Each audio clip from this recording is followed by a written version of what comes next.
So I've written millions of words, and you can go through and pick out all the jalapenos, and you can make them into a jalapeno paste, and you can put them all into one cracker and get a completely different effect than what is happening in real time in these real battles.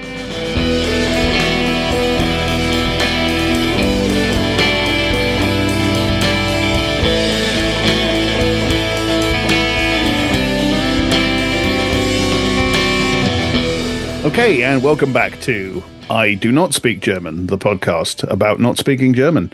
It's been a while, but I have been horribly ill, and Daniel's also been up to one thing and another. So sorry about the delay. Well, the Daniel, holidays happened, and we always there kind of was that as well, wasn't there? Yeah. we do a little bit of we kind of go light on the holidays, and then like I got sick and you got sick, and then some personal life stuff happened. Anyway, good things mostly. Well, we're both healthy now, so that's the good part, But when one of us is uncontrollably ill, it's very difficult to record a podcast. So we typically do not do so. So apologies for the delay. Yeah. But I've had a case of what we in Britain, with our customary elegance, call the winter pukes. So it would have been hard to record with me stopping the conversation every 2 minutes to go and vomit. So yeah, I thought I'd better get that over with before we restart the recording schedule. Professional that I am, that was my thought. Well, I mean, sometimes it's more professional to not show up for work. That's what we call work-life balance, and Heartily agree. Yes, absolutely. What are we doing today? It's a bit of a follow-up on the last one, because the last one was, of course, the episode where we looked at some clips from Sam Harris's conversation with Christian nationalist pastor Doug Wilson. Yes. And yeah, we're kind of going back to the Doug Wilson well, aren't we? Well, and this was meant to be like something we recorded like around the holiday season, to be kind of like, oh, just a little follow-up episode. And then it just kind of, the more I get into it, the more angry I got. And I think the more that you looked into it, the more angry you got. Yes. It was gonna be like, let's do more from Sam. Like, because he titles his little errata pieces. It's like more from Sam, where Sam just like peppers, where his producer just asks him questions and stuff. And it turned out we are not going to do any more Sam Harris today. What we're going to do mostly is talk about the conversation that Ross Douthat, who I call Douchet, but we will call Douthat today. Whom I've There's just hated. so many insulting nickname possibilities there. It's hard to choose. And he's going to come across as kind of a good guy here for most of the episode, because as bad as he is at interviewing Doug Wilson, at having this conversation, he is so much better than Sam Harris. This just shits on Sam Harris even more. We're not even really going to listen to much Sam Harris today, but it just becomes so clear all the things that Sam Harris did not do, in his opportunity to interview Doug Wilson. And so Ross Douthat, I have hated since he was at Iraq War booster from day one. I've hated this man for over 20 years. Yeah. But you don't have to hand it to him. But this is a little bit like the Bill Kristol thing, where like he's starting to like sound a little anti-fi occasionally, and people give him some retweets and reposts on Blue Sky. It's like, no, you don't have to do that. We hate Ross Douthat here. In fact, to show you how terrible this is a bit that we had our friend Elliot Chapman, our wonderful actor Elliot Chapman, record on our behalf. This is from one of Douthat's books, describing a dramatic reading describing a sexual encounter that he had in his days at a big university. So yes, indeed, you're about to hear the wonderful words of Ross Douchebag, read by classically trained Shakespearean actor and professional audiobook narrator, Elliot Chapman, our friend, reading words that are frankly beneath him. So I hope you enjoy them. And I had to be the one to ask him, because I was like, Elliot, look. You understand I can't pay you, but please, would you do this for me?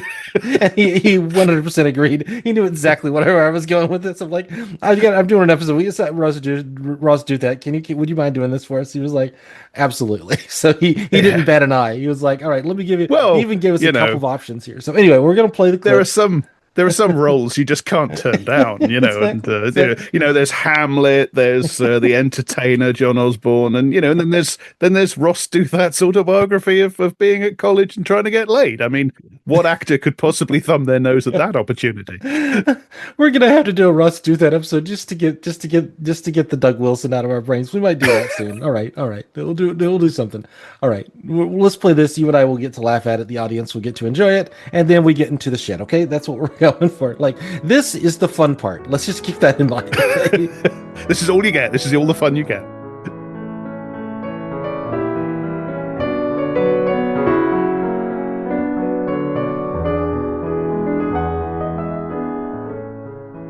One successful foray ended on the guest bed of a high school friend's parents with a girl who resembled a chunkier Reese Witherspoon, drunkenly masticating my neck and cheeks.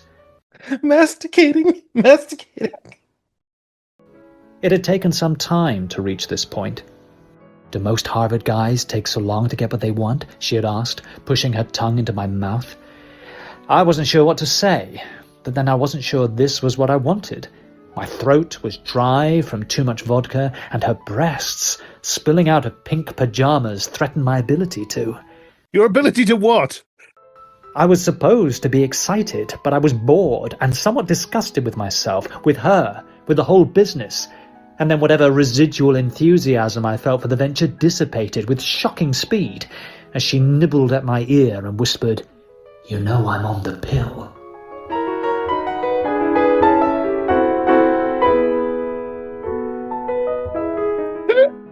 Just say you had whiskey dick and you couldn't get it up, man. That's fine. That's like... No. Her fault for being a disgusting modern woman taking birth control. Exactly. Oh my god, it's so disgusting. Oh yeah.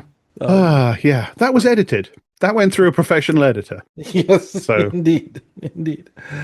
All right. So that's Ross Douthat. That's Ross Douthat. We don't like Ross Douthat. Hates women, hates contraception, hates anything modern, hates anything the Catholic Church doesn't approve of. But as you mentioned, loves war and imperialist warmongers. Although he's gonna get somewhere interesting, like towards the end of this episode, he's gonna go somewhere interesting. So, but we'll get there.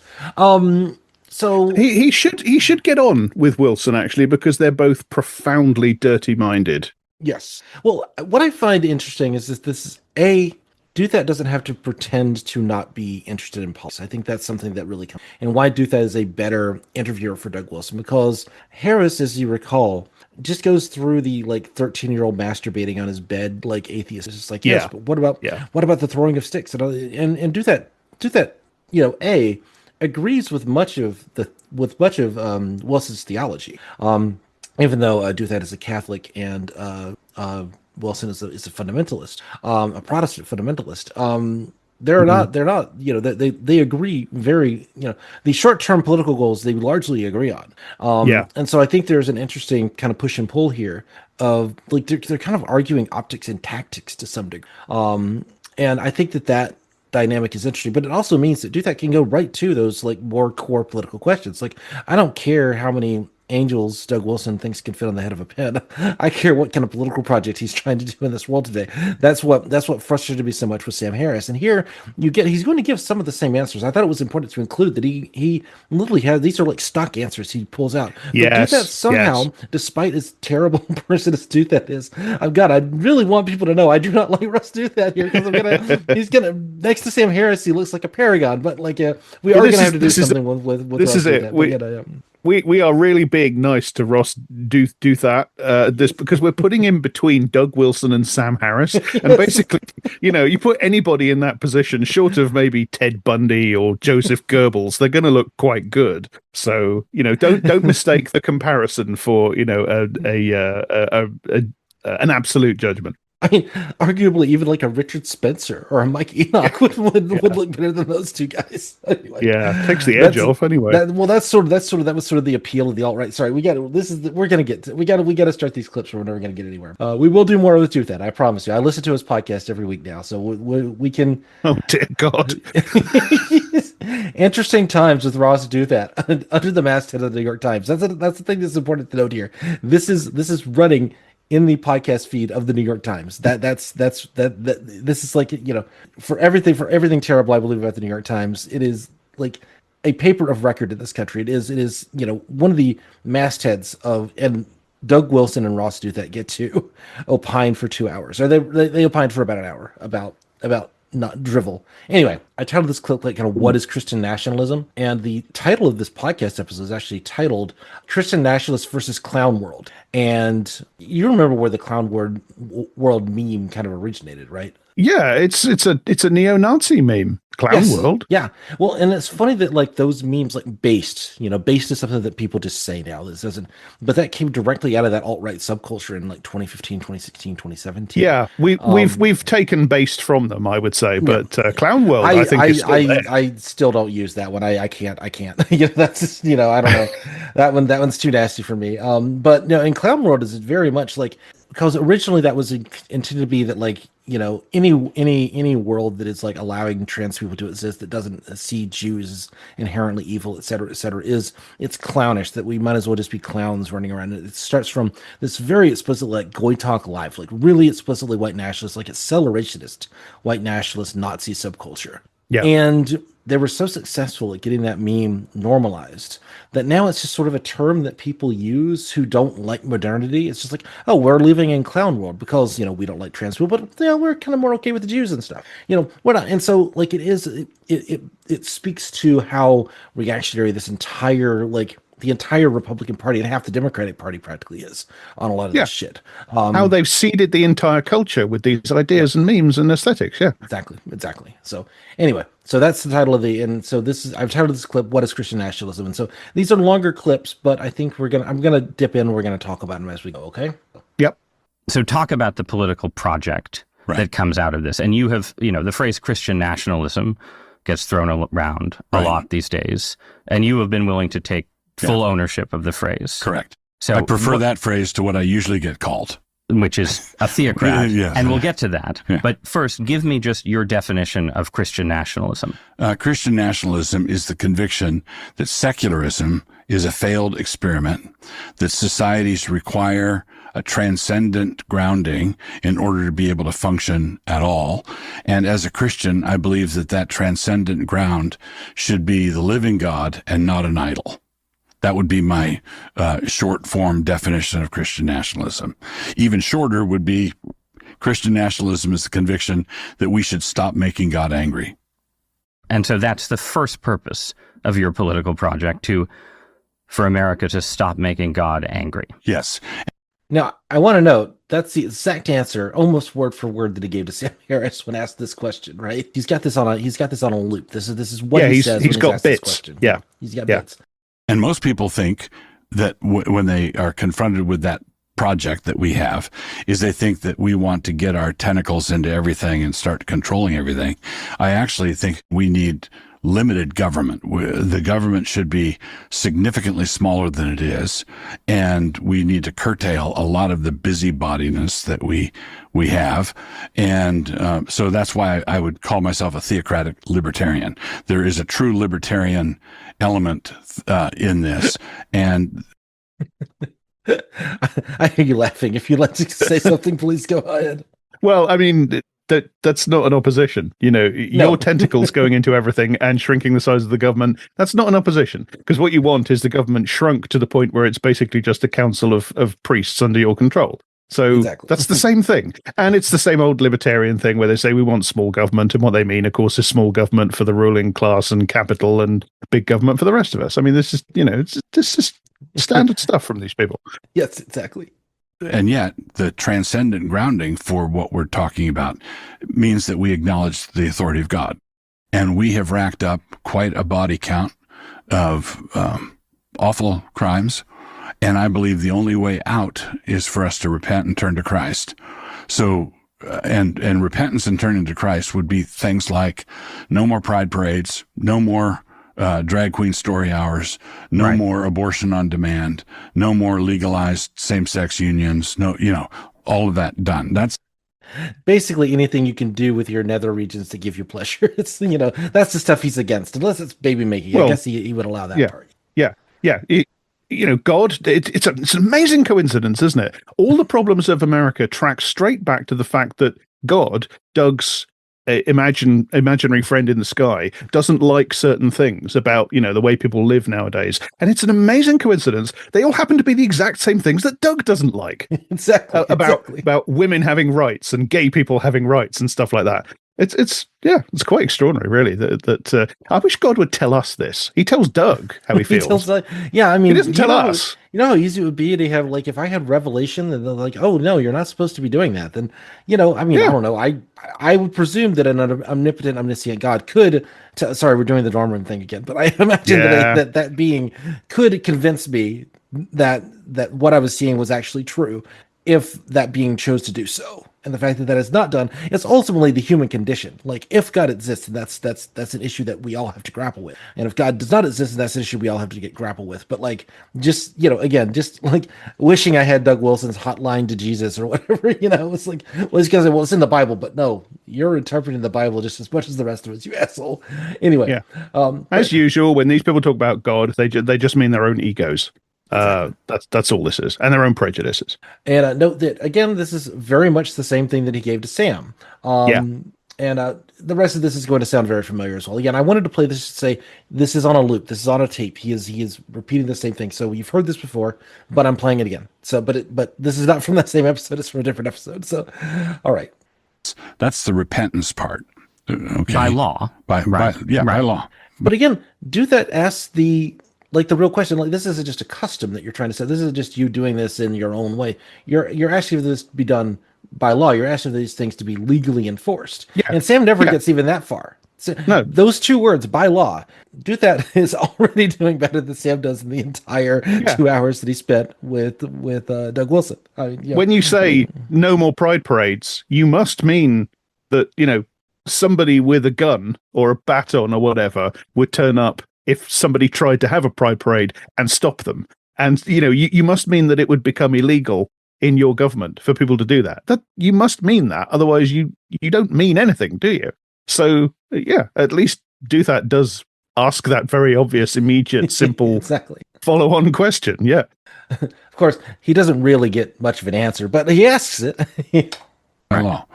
But I've been ministering, preaching for coming up on 50 years. And when I first began ministering, homosexual behavior was against the law. Note that he has to do homosexuality is not against the law. Homosexual behavior is against the law. You could be gay in your little brain all you want to, but the second you touch another man's willy, that's when we're gonna get you. That's when we're gonna get you. Exactly. Yeah. And the country wasn't a totalitarian hellhole. Yes. Okay, Doug. For you. Yeah. And again, Douthat's gonna surprise you in just a moment. And that was not a totalitarian hellhole. That was not The Handmaid's Tale. It was a free and prosperous country that I was grateful to God to be growing up in. And yet we had, as a society, disapproved. Free except for people who were arrested for sodomy. Right. It was not a free society for them. Yeah. Right. Or also not free for forgers and burglars and bank robbers, and not free for them either. Right. So, but every society. So I do. I must not do this, because I do think it's fundamentally pointless debating these people or sort of arguing against their ideas, because these aren't really ideas. They don't come from anywhere. No. I was just going to say, he's begging the question. He's assuming that there is something fundamentally immoral about gay behavior, about being gay, and you're assuming the point that you're trying to make. Well, so what he does is he says, the laws against sodomy, but also like forgery and bank robbery and that sort of thing. And assuming that we assume that forgery would almost by definition, but bank robbery, I think there's some justifications for some bank robbery every now and then. We don't say that in public very often, but none of them are real names. But anyway, we shall continue. But but to assume that there are these obvious set of things that are forbidden, and then where he's going to go with this, and I don't even have to play the last of the clip. But where he goes with that is society has a set of standards, and if you don't have those laws, you don't have a society. But and he's opposed to the standards based on. But we do. We do have a society, Doug. Yes, we do. We do. It's just that we've decided that maybe being gay is actually an okay thing to be, and not the same thing as being a forger or a bank robber. A heroic bank robber. Actually, being gay is as cool as being a bank robber. I'm really gonna, Be gay and a bank robber. Now Yes. now you're cooking. Be a gay bank robber, just as long as you're stealing from the rich and not the poor. That's the Exactly. goal. Yeah.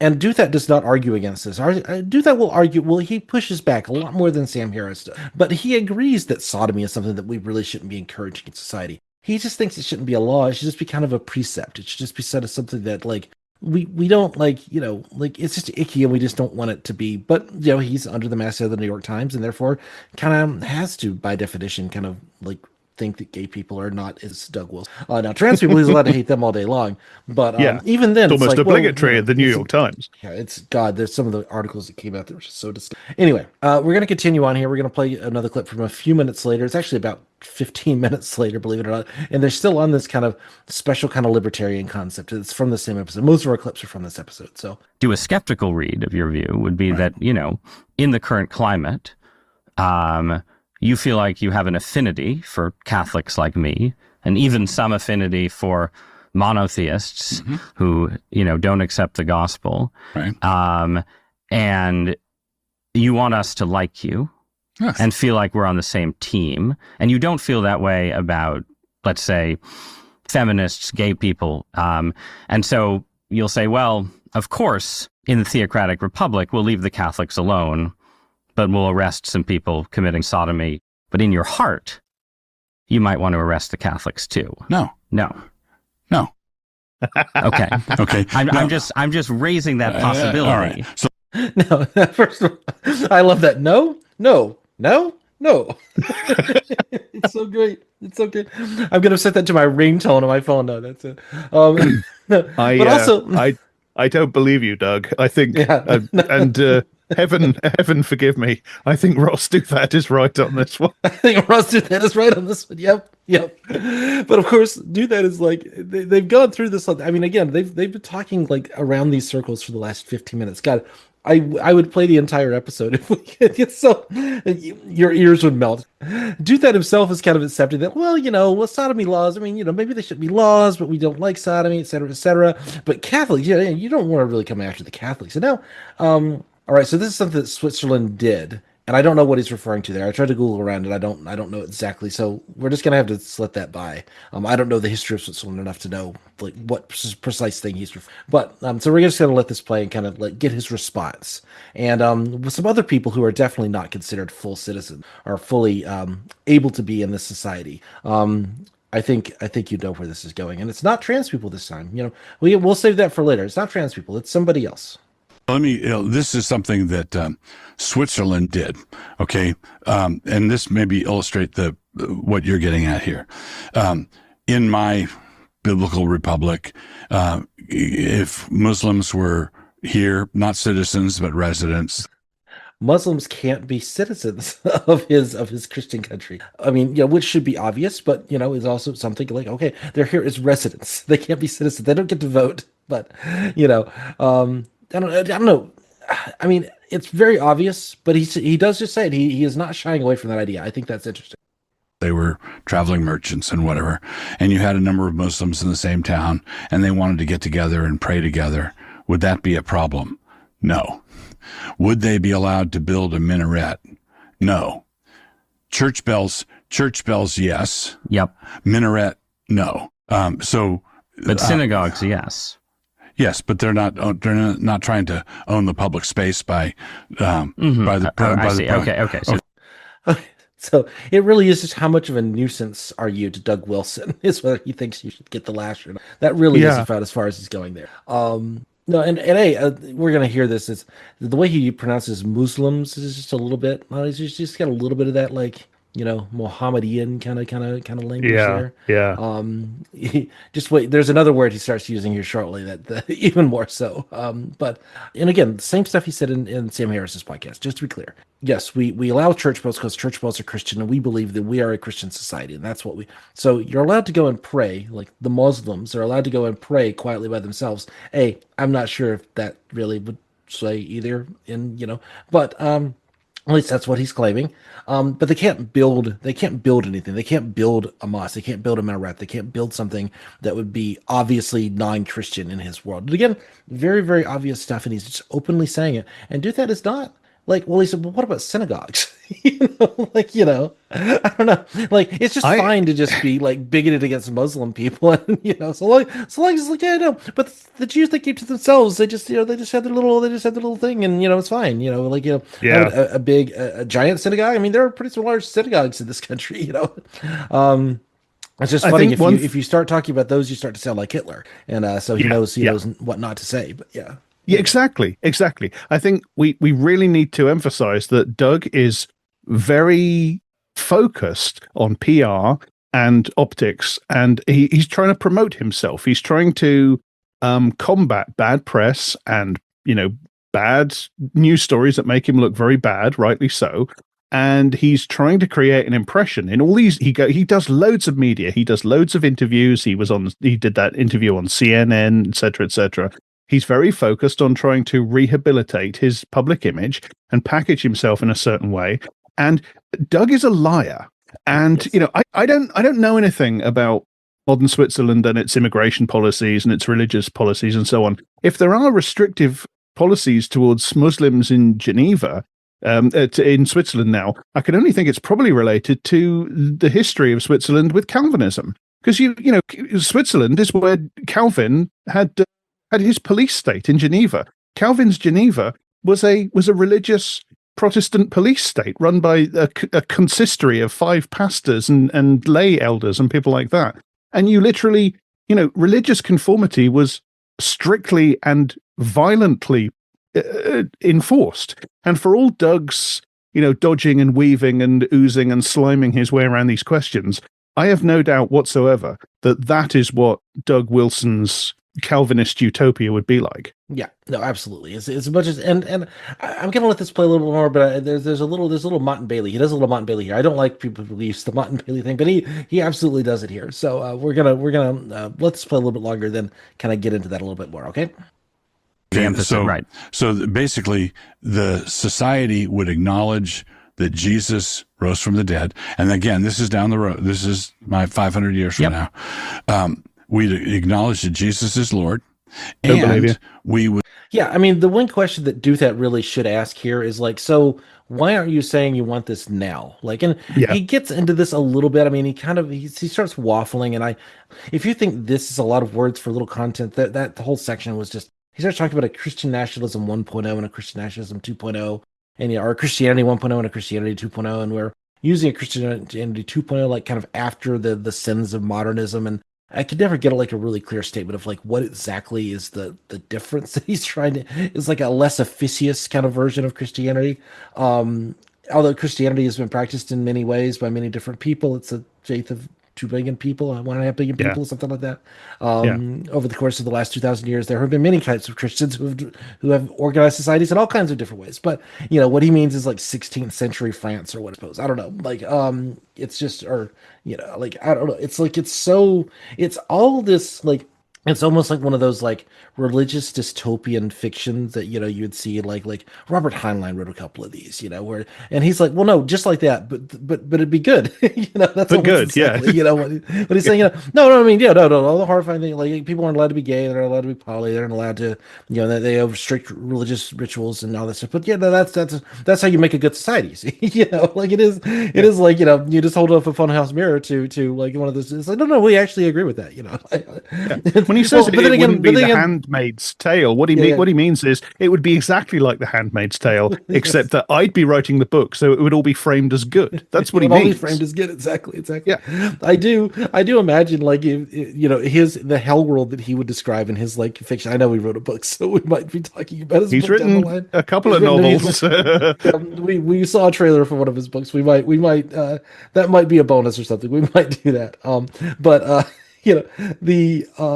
the world that I would imagine is like a brilliant world in which, with black liberation and queer liberation, brown liberation, and, where we all live in these multifaceted societies in which like being gay and being poly or being, bisexual or whatever, all that stuff is trans is all free and easy. And that for him is a hell world. So I get where he's coming from. But like the world that I envision as being like the utopia that I would like to live in would also have a place for Doug Wilson. Just he would get to be his Christian self. He just couldn't impose it on anybody else. And that's the thing that's why you need the Christian nationalism. That's why, as I said in the last episode, he can't just kind of go off and be in his own thing and like build his alternative world, because ultimately it has to be something that is imposed on the rest of us from above. And that's the whole political project. That's what Christian nationalism means, So yes, they don't want freedom to be, to believe what they want to believe. They don't want to be tolerated. What they want is precisely that. They want to tell everybody else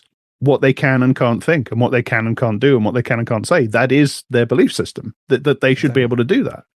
You cannot just say, well, in our world, you're. I mean, they are free to have those opinions, of course, but that's not good enough for them. That's what I'm saying. And this 500 years in the future, our Christian utopia that we're going to have 500. That's another one of his bits that he does. He does that in all these interviews. He always does this in 500 years. Our Christian nationalist society that we have. I don't believe you, Doug. You're thinking in very immediate terms. You are racing. You are racing to get this done as soon as you possibly can, to get your tentacles, to use your word, into the American government, even as we speak. You've got your new plant, which is what his organization, what is it? The Confederation of Reformed Evangelical Churches and Christkirk. They call these sort of branch offices plants or plant churches. They've got this one in DC now, and they've got this he's a member of Doug's organizations. What's his name? Pottiger, who's he's fanatical Christian dominionist. He's the new pastor at this DC branch where and they've got all these connections to all these right-wing organizations and all these people in the Trump administration, including, of course, particularly Exeth. And this guy who's now running the plant church in DC, he's basically, there's no other structure around him, apparently. He just reports straight back to Doug. So Doug is racing to get this done as soon as he possibly can. He's not thinking about 500 years. He's thinking about 5. Yeah. And what he's really, and kind of where I was going to go with this is like he slips between these two ideas. Is like, well, in our future Christian Republic, but like you never get whenever he's asked like a really pointed question about some of these things, it's like, well, no, I'm talking about like in the future, in that 500 years from now, and not like, well, what do you want for 5 years from now? How do you want to get? What's your theory of change? Right wingers are terrible at theory of change. Left wingers probably are, but at least left wingers know they're bad. At least there's a concept of like we have to have a theory of change. Right wingers are just, it very much is. We've threatened to do the underpants gnome episode before, but like it really is the underpants gnomes of political philosophy. Anyway, I would say this is a Protestant Christian country, and we have successfully worked out how to relate to Catholics and Jews. We have a long history of that. Yeah, there's a really long history of that. And I'm not sure if I were a Catholic or a Jew, I would really want to be very near you in that case. Calvin's Geneva. That was how you worked this out. You've already worked it out. You've got a template. Calvin's Geneva. Yes. We do not know how to take 3 million Muslims who want. I wonder what word he was thinking of there. Yeah. What word did he censor? What word? Well, he won 3 million. Yeah, no, I won't hesitate to guess, but it is interesting that he pauses on that specific word. To live under Sharia law and put them in the middle of Michigan. We don't have the mechanism or the wisdom. You think most American Muslims right now want to live under Sharia law? No, the ones in Dearborn do. Okay. No, wow. They don't. No, they don't. No. That is a racist right-wing conspiracy theory. It's what that is. Yeah. And it is pervasive. If you Google Dearborn Sharia law, you get it, and it's all easily debunked nonsense. Like it is. Yeah. Also, Sharia law is a bogeyman, and it's this range of, people always just identify Sharia law as like you're immediately living under the ISIS caliphate. It's a range of. I don't want to live under Sharia law, but Sharia law is not instant sort of Muslim totalitarianism. That's a right-wing misconception. It's a range of all sorts of different ideas. And thirdly, again, not that you have to hand it to Ross, but he's doing better than Sam Harris could ever do. Oh yeah, so yes, absolutely. Wait till you get Ross's the next sentence. You're going to want to throw Ross through the window. So let's just hit play on this. All right, he's going to go a little bit different play, but I had to include this. This is interesting. Okay, and so just keep in mind, do you think that most American Muslims right now want to live under Sharia law? The ones in Dearborn do, is his response, and this is Ross's very next sentence. I did not cut this. This is his next sentence. Okay, we'll table that as a debatable point. Okay, you're a crazy person. I'm just not. I'm going to continue this. I'm going to continue as if you did not say that absolutely horrifyingly racist thing to me just now. I'm going to pretend you did not say that, because otherwise we would have nothing to talk about. Clearly. Anyway, please continue. Yes. Ross, here's a proposition for you. Most Catholics are in favor of the popish plot to overthrow the government of, non-Catholic countries and impose direct rule from a tyrannical rule from Rome. Should we table that as a debatable point? Indeed. Well, in this kind of Catholic Protestant wariness of respecting each other, so long as they have similar political goals, this has a very recent history in the United States. This really goes back to the early 80s, late 70s at the earliest. It was, when John F. Kennedy was elected president, there was secret papist and all that thing, because he was the first Catholic president. It really was this, as long as they could get the same political goals, as long as you're hating the right people, they learned to live with each other. They have learned to live with each other. But if you actually started seeing overt, Protestant, theocracy, in this country, coming again to this country, I would imagine that would go away very quickly. So, or the other way, if the Catholics took control, then I'm sure anyway, we don't. Anyway, they've agreed to put down their weapons now, but they're not. They don't really admire each other outside of being able to wield political power together. I'm going to repeat the question. Do you think most American Muslims right now want to live under Sharia law? I would say the Muslims who come here to assimilate are coming to assimilate to a Christian country, and I have no objection. Aren't they coming to assimilate to a country that has fallen away from Christianity and is engaged in all kinds of public debauchery? No, we're talking about my ideal republic. Okay, so it was never a Christian country. It never has been. It's not, and it never has been. It hasn't fallen away from being a Christian country. It was a constitutional republic that had separation of church and state. I'm not a booster of the United States, obviously, but it was from its inception. It was founded by a load of guys who ran the gamut of sort of Enlightenment thinking on religion. A lot of them were deists and stuff like that. And it was a constitutional republic that had separation of church and state built into its governmental structure from the beginning. Not perfectly, obviously. It was never a Christian country. This is just one of the fictions that these people convince themselves of. It's not true. Precisely because of that same kind of sectarianism was ultimately the kind of proximate cause for that. One of the first letters that I think Thomas Jefferson wrote in the early 1800s was to people of Tunisia was acknowledging that Muslims had a right to live in this country. It goes back to to the degree that we can respect the founding. Look, we have our issues with that. This is not the place or time to litigate that. I do not weep at the sight of the Constitution and the bald eagle in the flag. Believe me. But if we are going to respect that and I think there are respectful things about that. Look, don't get me wrong.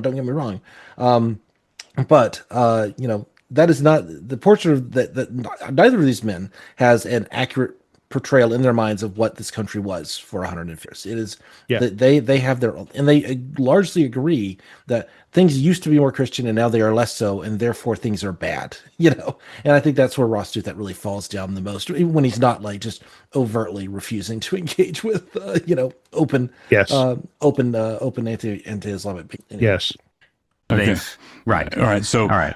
So basically, But and again, so Wilson is arguing. Wilson is what he's doing here is he's saying, well, no, we're not talking about the world as it is today. We're not talking about the country. We're talking about my 500 years in the future. When it is in a Christian country again, as he would say again.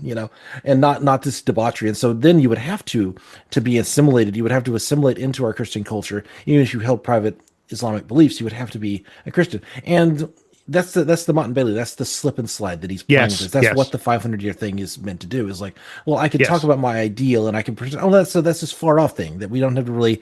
We're not taking that seriously right now because I'm not proposing that for like immediate policy. But you kind of are. You kind of are suggesting that. Yes, that's precisely what they're doing. You're doing. at least suggesting that should be a good policy. You're at least suggesting that that's a good thing for us to do.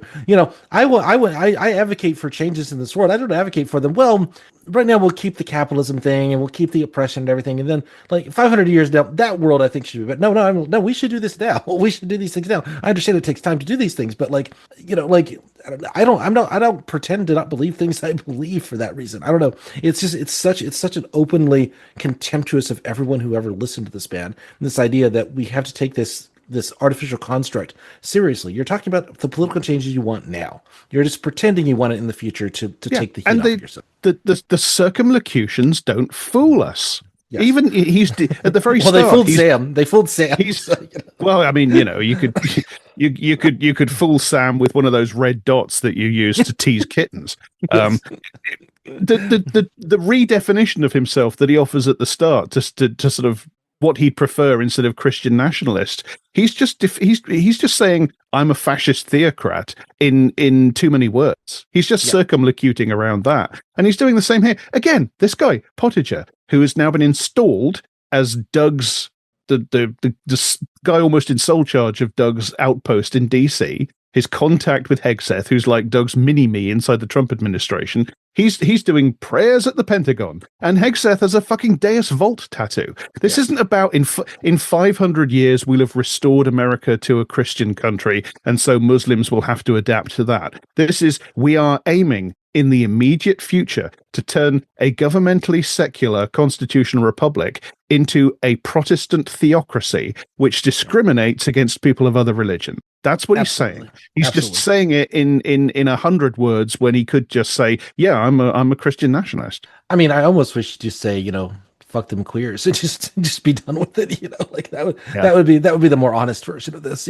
Not just the queers, obviously, but actually, he would use a 6-letter F word, but or 7-letter F word. He's not shy about language of that kind on his blog. He is not. It's the F slur. It's the C word. It's lumberjack dykes. It's all sorts of because he's very sure that he's very outrageous and shocking and funny. He thinks he's the Calvinist Andrew Dice Clay. If you read that blog of his, or if you watch his YouTube channel. I mean, what we're doing here is we're actually trying. It's funny that our cold open is like the jalapeno paste. I kind of love that quote. It's like you put all the spicy jalapenos and you put it on a cracker and you can make it. It's like no. What I actively try to do here, and I say this in almost every episode now. I don't want you to think I've taken him out of context. I don't want to play 30 seconds of him and go like, and this is I want to give you like the full thing and then explain exactly why he believes all these things, even when he's not saying them out loud. And I think that's what these guys find most frustrating when they do find our podcast. It's like, well, they didn't just pull the most incendiary things. I said it kind of reasonable there. Well, you sounded reasonable to yourself, but not to the rest of us, pal. That's kind of how I feel about it. But they want it both ways. He wants it both ways. He wants to do this. What is it called? No Quarter November thing that he does every year, where he goes into full sort of teenage boy on Twitch, lobbing slurs around the place, tittering behind his hand because he's so convinced that he's hilariously shocking. And then at the same time, he wants to go on shows like this and sound respectable. It's the same move that Nick Fuentes does. It's the same move that Richard Spencer has done. He does less so because he's just less salient now. But it's the same thing. I mean, all these guys kind of engage in this sort of thing. It's like, well, once you have a big enough microphone, like you calm that shit down. You get it, and then you don't say the really overt things. And I think there's a logic to that. But I mean, what I'm saying is, I'm taking him at his most like faux reasonable here, where we're taking like both of these men are like they're saying in an hour what they could have said in 10 minutes. They'd really just gotten down to brass tacks about it. But I think buried in it is still all of the toxic stuff that he says when he's using that awful in his more, in his spaces, Yeah. And so I think it's interesting, to compare this with what he did with Sam Harris, where Sam Harris didn't get anywhere. I mean, for all that we're damning Ross Douthat here, he gets much further on this than Sam Harris ever did. I mean, this it's kind of amazing. Yes. We've painted ourselves into a bad corner. America is a regular country like other countries, and regular countries have borders. And if you assimilate at too rapid a rate any kind of alien worldview, you're going to have trouble. I believe that Muslims and Hindus could be assimilated in an ideal republic at decent rates of speed, and that assimilation would be hand in glove with evangelization, and because people would be coming to fit into this Christian society. But if so by assimilation, he just means they become Protestants. They become one of us. Right? Yeah. Exactly. Yeah. No, they come in. As long as you convert to our religion, then we'll treat you as normal people. Yes, exactly right. No. But the thing is you can't assimilate these people the way we're trying to so quickly and without problems. What problems have you got, Doug? I've got one for you. I kept this in for a reason. We're going to get there in about 30 seconds. I promise. Right now, they're coming in as in a parasitic way, I believe, to devour a rotting empire. And this language, by the way, he's referring to non-Christians as opposed to explicitly like brown people here. Although he's really kind of mostly talking about brown people who just happen to have the wrong religion in his mind. But this language of like a parasite that's coming to like eat away at the host society, this is straight out of like the more straight on neo-Nazis that we've always covered on this podcast. It's the exact same language. Yeah. In fact, these guys, we'll get there in a future clip if we get that far. These guys will argue back and forth about whether it's the religion or whether it's the race, what we both agree that these people are eating away at our society, but can you convert them or do you have to annilate them? That's really the political question that you get into in some of these spaces. It's absolutely vital. And that's because we don't know who we are. We don't know what we stand for. We don't know what we think. And so consequently, you got that 90-foot tall Hindu statue in Texas. Right. And that should be illegal. In your view. Oh, yeah. Right. Well, I think that sort of thing, there shouldn't even have to be a law. Right. Right. There was no law. If you go back to 1945 America. There was no law then against building. And it was unthinkable then. Okay. It really is it really is the false idols. That's the thing that it's straight out of that, I actually have the Wikipedia page open because I was vaguely aware of this, but not. So it's a statue called the Statue of Union. It is a 90-foot statue. It's built to the likeness of a Hindu god Hanuman. I'm sorry if I'm mispronouncing that. And it's located in Houston. It's the fourth largest statue in the United States, and it is. I'm not a sculpture critic. It looks like a perfectly lovely statue. I don't follow that faith tradition, but I also don't follow the Christian faith tradition, and I don't see why there should be any problem of this existing in a society if people want to build it on their private property. It seems perfectly reasonable to me, but I'm not a bigot towards. I love Hindus. He's kind of pronouncing it with the two O's, sort of thing. It is one of those, when you get this kind of this class of character, he's saying Hindu with a hard R there. It really is this. It's kind of ridiculous. He talks like a full-on 19th century Orientalist. So this is his example of the terrible social problems that are being caused by these sort of parasitic weevil people that are coming in to eat the corpse of the American Empire. There's a statue. That's it. Yeah. And if anything, I mean, just again from reading the Wikipedia page, the reception is it drew protests from Christian conservatives who gathered outside, prayed against it, and described it as a demon god. The problems are not coming from the Hindus putting up the statue. No, it's coming from the Christian right-wing dipshits who can't accept that there are people of another faith living in their state. I don't know. And there shouldn't have to be a law. Back in the 1940s, it was unthinkable. We didn't need a law to stop it happening. They're just saying, well, we used to have a completely unchallenged white supremacist racial order. Why can't we have that again? It was good for us. Yeah, no, absolutely. That's exactly what he's saying. Yeah, no, and and that's kind of what they're both saying, and to a certain degree. It's like, Exactly. Well, yes. And I think Douthat would say. I mean, Douthat doesn't seem to have a particular problem with the assistance. I mean, I'll give him a time. That bit of credit is that he doesn't seem to be like angry about that in the way that. But I mean, it's not his faith that he doesn't. That is something. But he sees it as part of living in this kind of multicultural society. Is that, well, a little bit of that you're just gonna, and one statue in Texas. That's what we're arguing about. I mean, it is like when we were talking about Charlie Kirk going to London and being like, you can't find a British pub anymore. It's like, no. you just don't like the fact that there are kebab places around. That's the thing you really are. That's the thing that really upsets you. It's like, it's kebabs instead of fish and chips. You have to see a little bit more Arabic than you were maybe expected to see.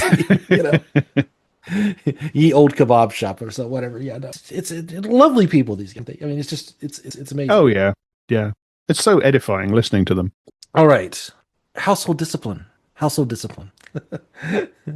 And not the Doug kind. Doug will be very interested in this if I read my Doug correctly. Okay. That normally when right-wing Christians talk about household discipline, they talk about, are you allowed to beat your children? Or how badly are you allowed to beat your children? This goes in a slightly different direction, and I think this again gets to the we don't believe you, Doug. But all right, so. And God, I hate that we laugh about this, the horrifying misogyny and anyway. Yes, it is. I agree. It is something that, like, we, as I say often, we do not agree with these people. We are laughing at the ridiculousness of this. We're laughing that we still have to deal with this in our society, and it's important to understand that this exists to this level, and to not like be liberals and close our eyes to it. That's what's important about it. And we laugh about it. We make jokes about it in order to get through the material, in order to make this palatable for people. Yeah. But of course, we take this 100% seriously. And one thing that I think about in this clip is that Doug Wilson is a pastor. Doug Wilson has been a pastor for decades. Yes, and this actually, just to interject one thing, because I want to make this point, firstly, about what you were just saying. I absolutely agree. We laugh to make this palatable, and we laugh also because this is ridiculous. The things these people say are ridiculous, but lest anybody the things that Douthat says are barely less ridiculous than the things that Wilson is saying. Exactly. Yeah. But lest anybody should mistake our attitude, I cannot express to you the level of contempt that I feel for Doug Wilson. This man, and people need to know about him as well, because he is extremely dangerous. He is gaining influence. He's gaining power.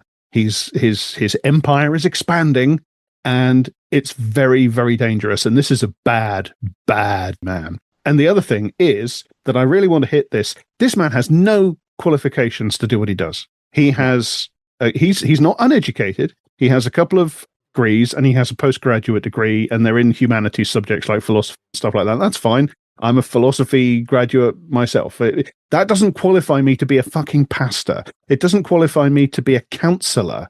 This guy has no qualifications to be dealing with people's personal issues, let alone issues of crime and abuse. And these are things that he deals with in this totally self-arrogated position that he's carved out. And he has no qualifications to do this. He is, the fact that he has taken these responsibilities upon himself without qualification and without the necessary and the proper the legal responsibilities that should apply to somebody who takes it upon themselves to be a counselor, that is scandalous. Yeah, absolutely. And I mean, that is remarkable. That's so common in this country as to not even spoken about. But I mean, the fact that he has this national platform and he talks about these kinds of issues with having no background in any of this kind of stuff, and the fact that, again, when you start to hear what he's gonna say and like what he believes about these certain things and some of the things that are buried underneath it, the fact that he holds pastoral roles. He advises people. He is seen as a voice of God in these situations. Obviously, I cannot make accusations of things I do not, but I can only imagine what the reality of being a female spouse, under his care, like. I will just say it that way. Anyway. What about discipline in the household? Do you think that husbands as heads of household should be, again, permitted under the law to use forms of physical coercion? Absolutely. Of the wife? Of the wife. No, absolutely not. Okay. And again, oh no, the children. Yeah, okay, yeah, no, sure, we agree with that. That's kind of what he was going for there, right? Of the wife, no, absolutely not. All right, let's let this go another couple of seconds. Okay. No. call the cops. No physical coercion whatsoever. No. Okay, so these are. Call the cops. And of course, the cops are always perfectly willing to accept the word of a battered spouse that she is in fact battered. That is something that we know about cops, that, you know, they're always conversant with these issues and are always very sympathetic to women, particularly in the more patriarchal societies. Call the cops is basically like, you know, I mean, you know, like in any realistic understanding of the way these things are actually handled in this country is it's absurd. It's absurd to think that, oh yeah, you call the cops and then of course they're going to take the woman's side, and that's kind of where he's going to go with this bit. But anyway, go ahead. And there's cops, and then there's cops and judges in Moscow, Idaho. Yeah, where under your theocratic republic, you know? your nascent Calvin's Geneva. Yeah, things are even worse there. Okay, go ahead. So, basically, as a pastor, I've seen all kinds of things, and just listen to that. I'm sorry. It's just this is so. I've heard him do this bit in another interview, and this is sickening. So have I. I don't know. Just going from what we were saying before, and this is about as dark as some of this. It's just imagining, but this is a man in actual pastoral control over. This is a man who actually does this stuff, and what he's saying and what he's not saying. It's monstrous to me. Marital problems can get pretty messy and pretty tangled pretty quickly, but I believe that the husband does not have the authority legally to exercise any kind of corporal discipline of his wife. No, absolutely not. Now, what happens when the cops are called because there's a domestic thing and he hit her, but she'd been hitting him for 5 minutes. But, you know, you've got those sorts of situations. Fuck you, and the horse you rode in on, and the horse that horse ran. Fuck you. That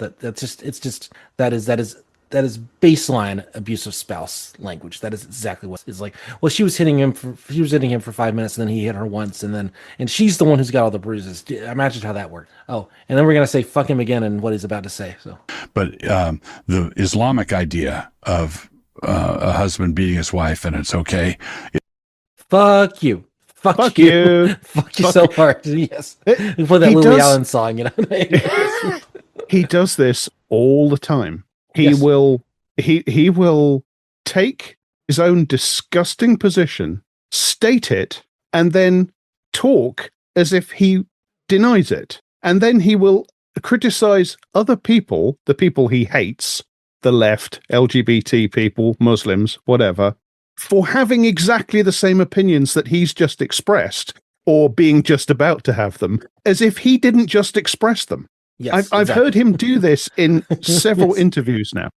I just said, you know, this sort of thing, but no, it's those brown people over there. They're the ones who actually believe that. I don't believe that. I just believe this other thing. Yeah, no, it's yeah. All right, Ross Douthat, we're going to give him another half point here. He's going to push back on this. You know, that absolutely horrifying thing that Doug Wilson has just said. You know, there's going to be some slight pushback to that. Oh wow, it's just simply not okay. But it's not only an Islamic idea, right? Like if you look at the history of the Christian West, you have situations where, one, the law has given the husband pretty much total control over the property of his wife for reasons of headship and patriarchal authority, and at least cultures where it is customary to sort of accept or wink at sort of the use of physical force by husbands against wives. Yeah, I would. So it seems like I can say in our church, basically, if any husband, and we're like you said, we're patriarchal, and I can envision someone moving to Moscow because I think they're patriarchal, and that must line up with my idea of patriarchy. And if someone like that joined our church, and we found out that he was beating his wife, he would be excommunicated. We'd put him under discipline. So, am I allowed to just say I don't believe you, or you know, like, oh, if you're beating a wife of if one of our congregants is, if you're damaging the church property now, because obviously it's a patriarchal society, and you know we stand at the precipice here, but we ultimately you're harming someone who's one of us, and therefore, like, the woman herself seems to have no agency and no rights in this situation. No, she's a total object. Yeah, she's a total object, and all of these. And you notice how Douthat, in passing, just seeds the idea that there's something sort of inherent or institutional to Islam that is abusive to women. That is abusive to women. Yes, exactly. It's not just Muslims who are institutionally misogynistic and no, I don't believe him either. Especially if we take his known attitude towards sexual abusers of children in his congregation as any sort of indication of how he might treat an adult abuser of a wife or a partner. I'm extremely skeptical. Let's put it that way, based on precedent. So let me put it to you, and I suspect you'll dispute this, but I'll put it to you that this seems like a situation where a Christian culture can learn something from the experience of the liberal era, more secular era, a more feminist era, in terms of what it's willing to accept and what it's not, right? That there is a way in which it seems like, in saying, no, I wouldn't accept that, and no, I wouldn't accept that.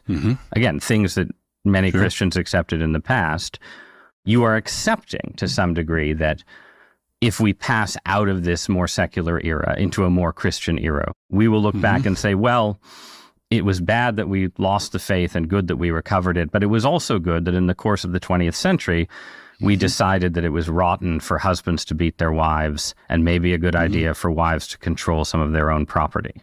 Would that be fair?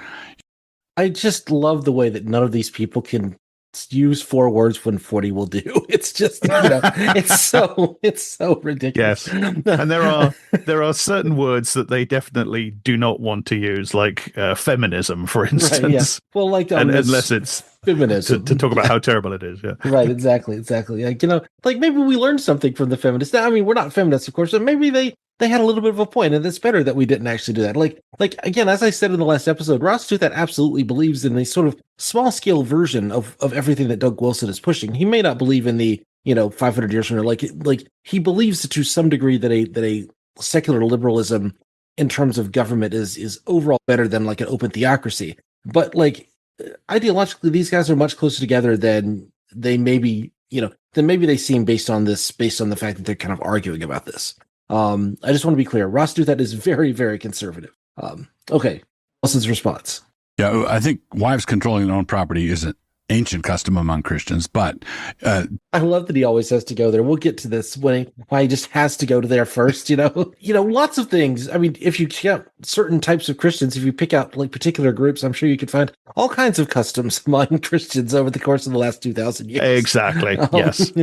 But the version of Christianity that you're obviously trying to sell is something like 16th century Switzerland as a nation state, and that was not a particularly matriarchal or even-handed society. All right. Anyway, they can never decide if what they want to do. Apologists are all the same. They sort of all hover back and forth between no, society should have Iron Age values like in the Bible, and no, actually the Bible has modern and progressive values like us. They want it both ways. They just sort of switch back and forth between them. It all just depends. It all just depends on what argument makes sense at the time. It's Slick Willy. Exactly. That's whatever answer they need to get out of this particular moment. And they don't have to be held to any standard because the Bible is the ultimate standard. If it says it in the Bible, and I can interpret that Bible however I choose to get out of it right now, that's all that they have to do.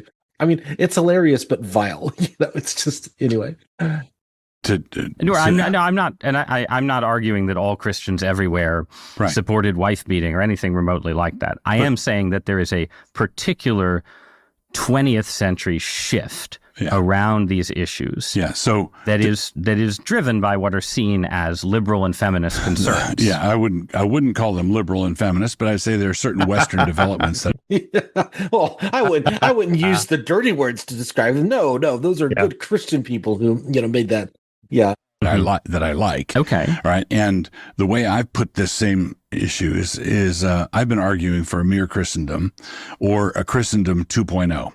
I tried. I promise you, I tried to extract 2 minutes of audio that would like describe this in any kind of coherent way. It just does not exist. He's basically arguing that there's the old Christendom And then we have kind of lost that Christendom in the 20th and 21st centuries. And he's arguing to kind of come back to a form of Christendom that is informed by sort of that period of unbelief in society, which just basically just looks like all of Doug Wilson's prejudices get to be enshrined in law, and the things that he doesn't particularly think are important aren't paid attention to. It's just it's pure sophistry on his part. It's pure sophistry. Yeah. So they go on for about 10 minutes, 10, 11 minutes, kind of waffling on this. And then eventually they get to something that I think he finally gets to something that I think is a little bit more solid. And this is part of that. This is again from so this is about the 45-minute mark in the original clip. And I will provide a link to the original clip so you can go and listen to this whole thing yourself and prove I have not taken this out of context. I think we've played enough of it that I basically cannot be taking it out of context, or saying he's not giving a good answer here when he actually is. I mean, I could, a lot of this, I was like, I supposedly an expert on a lot of this stuff. I know a lot about this. I grew up in this kind of environment. I've been doing this anti-Nazi stuff, but not the anti-Christian nationalist stuff. This world is a little bit alien to me in some ways, but like I know how to read the rhetoric, and like I listened to this like 3 or 4 times, and like it's gobbledygook. It's like anytime you really try to like sink your teeth into it and go like, okay, what are the actual things he's trying to say? What is he actually suggesting? What's real and what's not real? And there's just so little of it here. We are now going to play the next clip. We're going to play a little bit of this, and this one I've entitled the kind of subtitle I gave to it is "Not Taking Flack from Modernity." And okay, this is again about as solid as a statement as Doug Wilson makes on this topic. And I think again, this gets into some really nasty stuff. So let's move on. First, I'm willing to grant in principle that if someone comes to me with an open Bible and an open history book, and he says, Doug, I think you ought to rethink your views on penal codes for homosexuality or whatever, as let's have a Bible study. I say, I'm open. Let's have a Bible study. I'm really open to that. I don't want to take my any guidance at all from the secular society around us. That is about as clear a statement of like what Christian nationalists believe as anything. That like that's the short little 30-second version of it. Is all of my logic has to come from the Bible fundamentally. I do not study the world around me. I do not take my edicts I do not take knowledge from the real world. I am not a naturalist. I am not a scientist. I am in no way using what I observe in the world, the actual material reality around me, to make decisions about what is and what should be. It all has to come from a particular interpretation of this 2,000-year-old text. That's just period. Yeah. Still less do I want to base any of my political ideas upon science or sociology or democracy, heaven forbid. Or things that women might say, or people from other religions might have to say. Oh my goodness. Yeah. And as ever with these people, almost everything they say that they're taking from the Bible is not in there. Yes. Or it's in there, but it's interpreted. It can be interpreted in 1,000 different ways, and it has been interpreted in 1,000 different ways. I mean, like it is very worthwhile to note that like many of the people protesting ICE actions in Minneapolis right now, and the people perpetuating those actions, refer to the same verses of the Bible in terms of justifying their behavior. Yes. Well, Doug is an apologist for the Southern Confederacy. He famously wrote a book, Southern Slavery as It Was, I think it's called, where he repeats the lost cause myth, especially to do with the antebellum South. And these people, they love to take credit for abolitionism.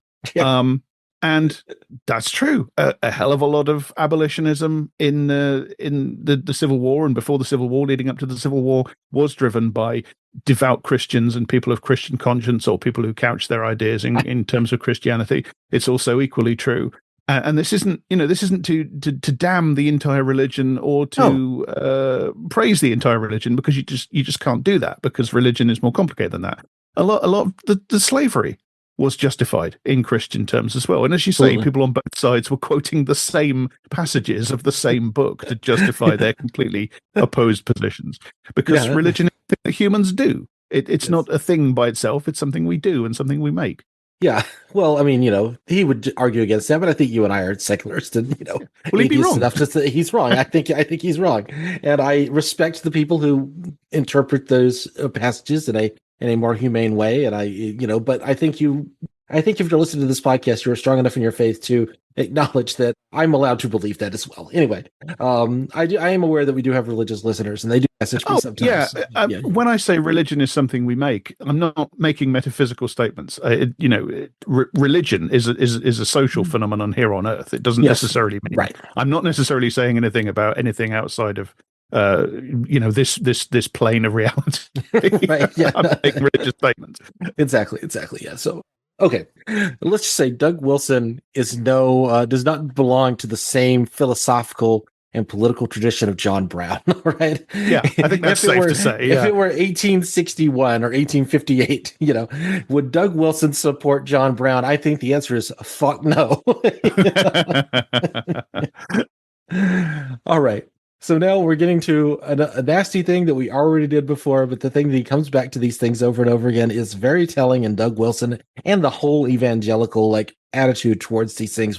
I don't want to take any guidance at all from the secular society around us, and this is the very next sentence. The very next sentence.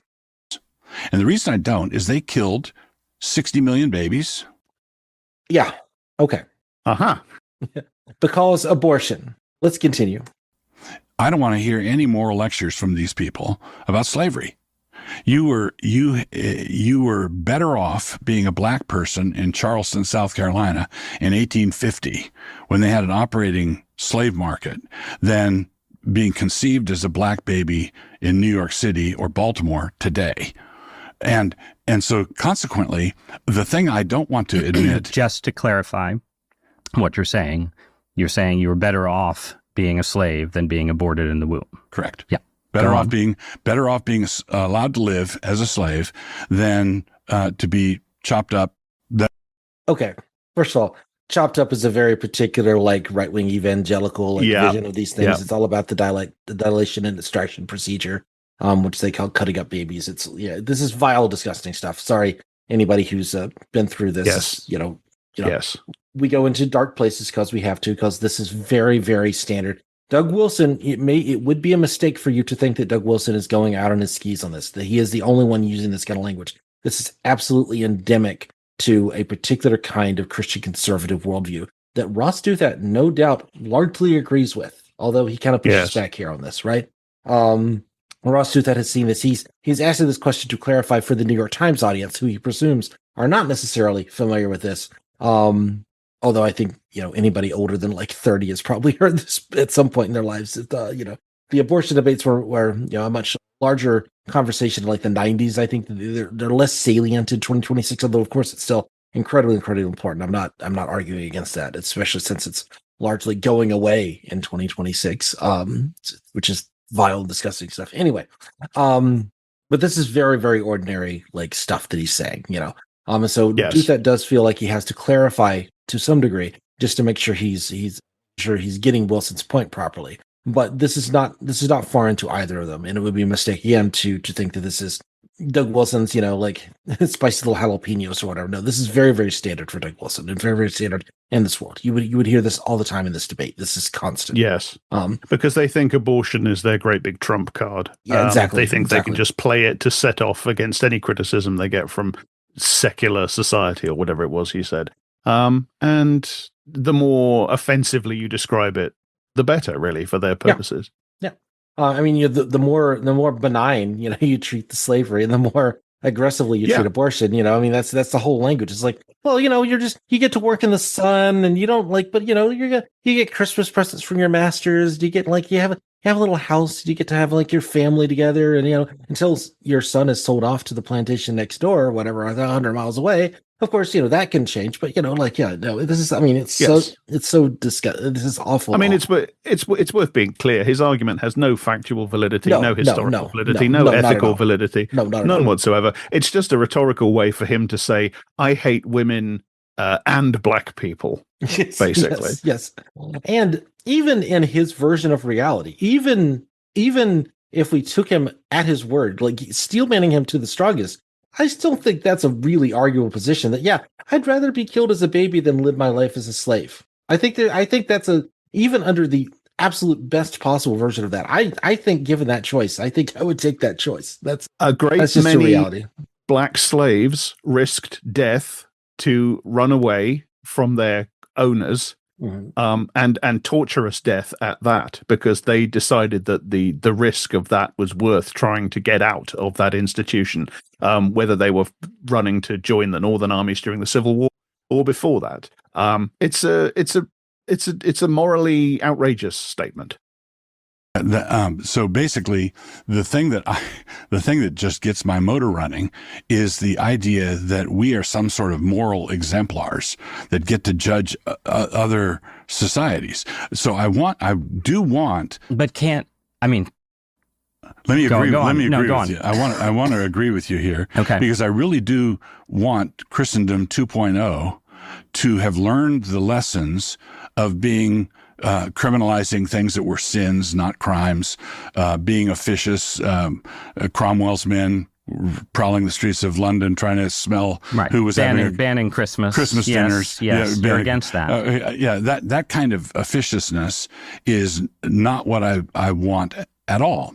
But neither do I want any of our reforms to be based on the universal rights of man. I love that he snarls that out. The universal rights of man. It's so funny how it's like he says it with the hard R. It's just one of those things. It's really disgusting. Yeah. Also, I love that his example is like, oh, the religious police are coming in, like arresting people for who's celebrating Christmas. No, the Christians are under assault. No, it's like even his examples of like the bad officious behavior is like, no, we were being more Christian than the secular.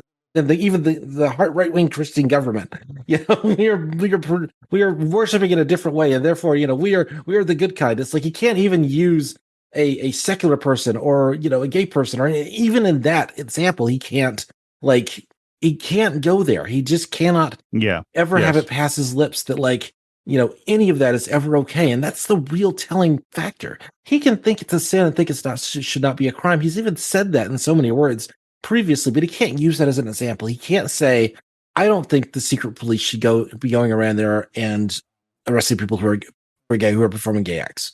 I think we should shun it. I think we shouldn't, but I don't think that legally we should do that. He can never say those words, and using that as an example of something that would legitimately be not allowed under Christendom 2.0, because ultimately the people that he's, the things that he's really advocating for, and the people that are really listening to him, and the people who are going to be a part of his more hardcore congregation, they want those things. That's what Christian nationalism means, period. It's always meant that. It always will mean that. It's just vile, it's just like... And that's what he wants as well. He's very clear about what he actually thinks the legal system will deal with and how it will deal with things in that Presbyterian utopia of 500, he means 5 years hence.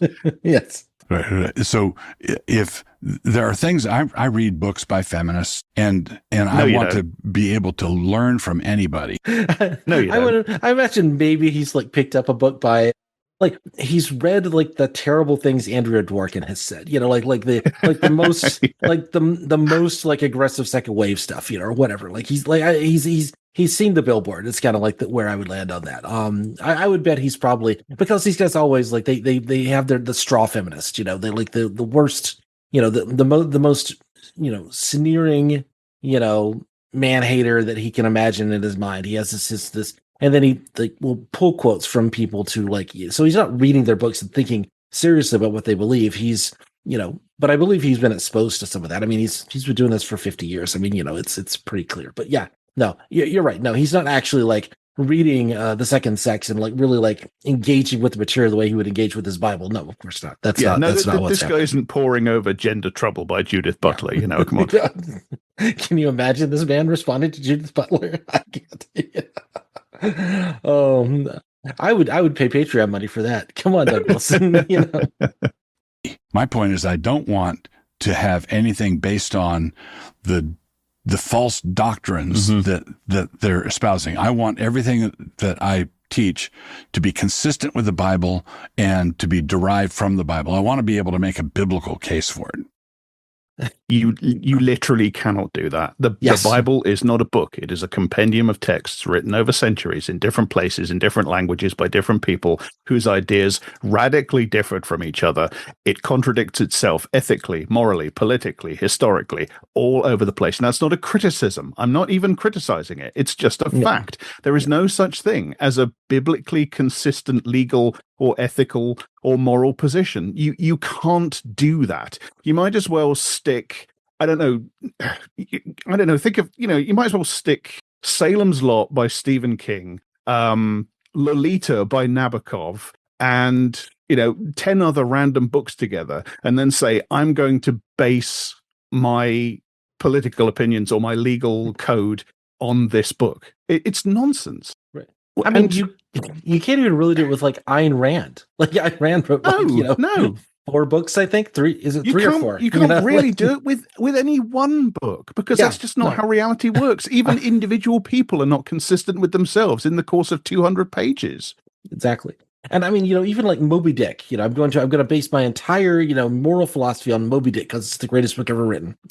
Assume, ultimately you're still like, because any book of sufficient complexity is by definition going to have shades of meaning. And like, what does this scene mean? Is he actually doing the right thing in this situation? And people bring their own moral perspectives, their own outside perspectives. They say, sorry, this is the 13-year-old like atheist masturbating in the bedroom thing, But you just like, it's so easy to like talk about it's so clear to me how much bullshit this is, and we just have to like engage with it a little bit. And like, this is garbage. This is complete garbage.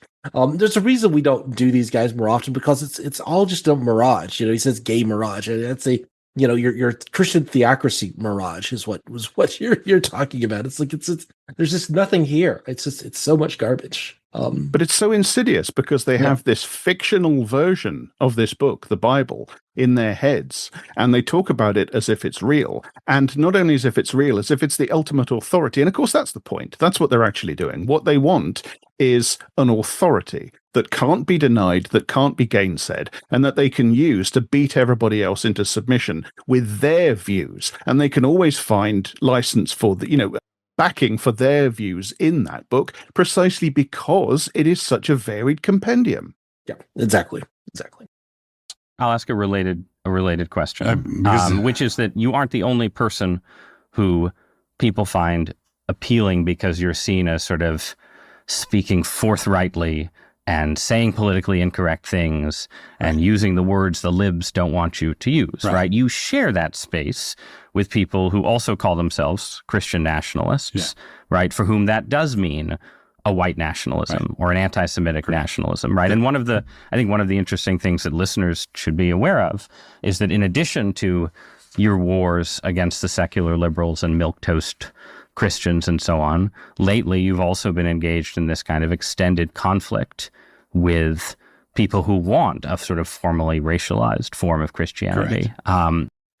Again, Douthat's question here, I mean, it is insightful. It is saying, but you have enemies to your right? How do you respond to those people? Mm-hmm. And that now what he's doing the Sam Harris thing, the Barry Weiss thing of like, no, you're kind of on our side on this, right? Like, those are the really bad people. And now you're going to talk about like how you differentiate yourself from them and not how you're the exact same fucking person that they are, right? That's where Ross Douthat feels on this, where even Sam Harris succeeded a little bit better, because he doesn't believe in this kind of metaphysics. He doesn't believe in this society.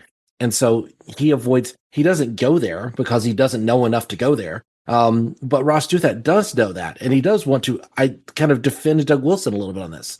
It's really disgusting, but fascinating stuff. It's like, underneath the rock, and you find like that one like slithering worm that's like the slightly different shade. And you're like, oh, look, that's kind of interesting. It's like, that's kind of what this is for me. It's like, it's God. All right. What's his response? That was actually my first internet controversy many years ago, was with the Kinists, white identitarians, and I call them skinists.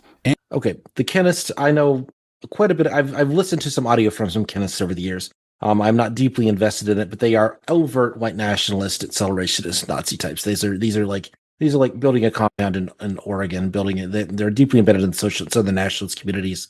One of them is a regular co-host of the Political Cesspool. So I'm not in detail with them, but these are explicit white nationalist, Christian nationalist types. It's a very small sect, but it's a long lasting one. So that's worth knowing that I know these guys. I know exactly who they are. They are, overtly racialist, white nationalist, Christian nationalist types.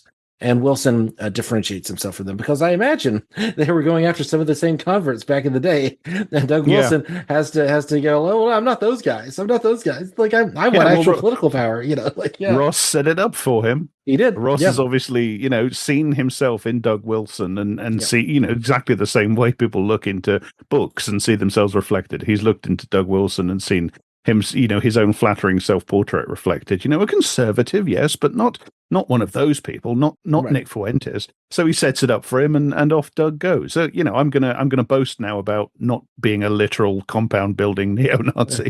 Right? Yeah.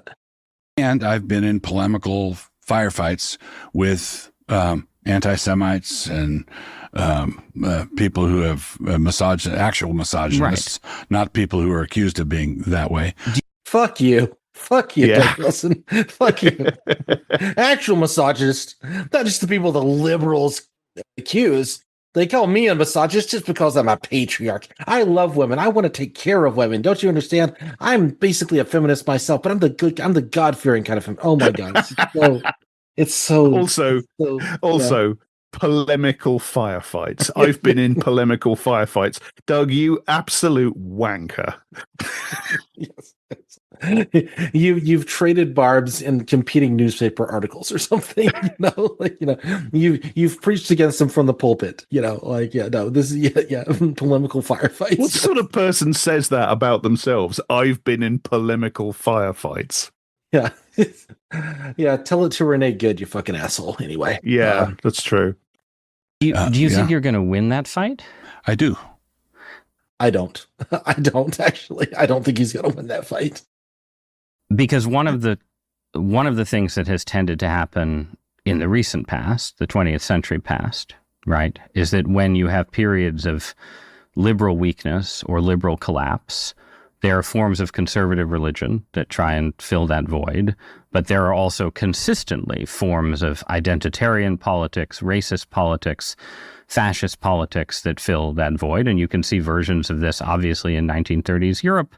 And I'm not sure that the record of the 20th century proves that in the battle to define post-liberalism, it's guaranteed that the colorblind Calvinists are coming. Well, I mean, again, we may not win, but we're going to go down fighting, and that matters because we're Bible people.